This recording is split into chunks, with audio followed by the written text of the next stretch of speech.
రోజా రోజా ఏం చెప్పారండి?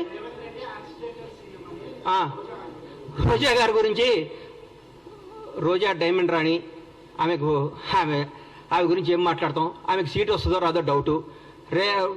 రోజా Revanth Reddy accidental CM కాదు, ఆమె ఎవరి దగ్గర పనిచేస్తుంది? ఆయన యాక్సిడెంట్ సీఎం.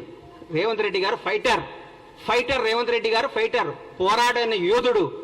భారతదేశంలో ఇట్లాంటి యోధులు చాలా తక్కువ మంది ఉంటారు. ఈయన యోధుడు. ఈయన పోరాడి కష్టపడి తనేందో నిరూపించుకొని ముఖ్యమంత్రి పదవి తెచ్చుకున్నాడు. యాక్సిడెంటల్ సీఎం అయితే నాన్నగారు చనిపోతేనో, నాన్నగారు వారసత్వం వస్తేనో, ఇంకోటి వస్తేనో, నీలాగా పులుసు వండి పెడితేనో వస్తుంది. నువ్వు పులుసు వండి పెట్టావు కాబట్టి నువ్వు పులుసు పాపవు.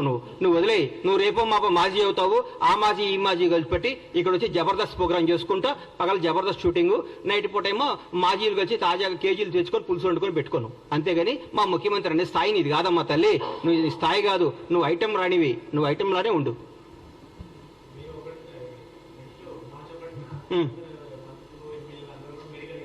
ఎందుకు? మేము పగలగొట్టిన మేడిగేట్ ఎట్లా చూసుకోవడానిక? మేము దోసుకున్న మేడిగేట్ ఎట్లా ఉందో చూసుకోవడానిక? మేము బీటీలు బారిపోయిన మేడిగడ్డను చూసుకోవడానిక? అన్యాయం చేసిన కాళేశ్వరం చూసుకోవడానిక? అక్రమాలు చేసిన కాళేశ్వరంలో ఏమేమి తప్పులు ఎట్లొస్తాయో దీనికి ఎట్లా ఆన్సర్ ఇవ్వాలని వాళ్ళ ఎమ్మెల్యేలని వాళ్ళందరినీ తీసుకొని చూపించడానిక? పగిలిపోయింది కదా? పగిలిపోయిందా? మేము పగలగొట్టామా?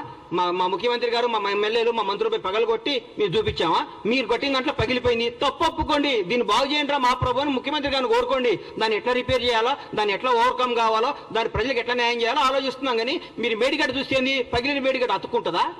ఎట్లా? ఎందుకు? చూడండి, తప్పేముంది? మొన్నే రమ్మన్నారుగా ముఖ్యమంత్రి గారు మిమ్మల్ని అందరినీ ప్రతి ఒక్కరిని ఆహ్వానించారు కదా. ఆ రోజు తప్పించుకొని ఈ రోజు వస్తా అంటే మీరు ఎప్పుడైనా రండి.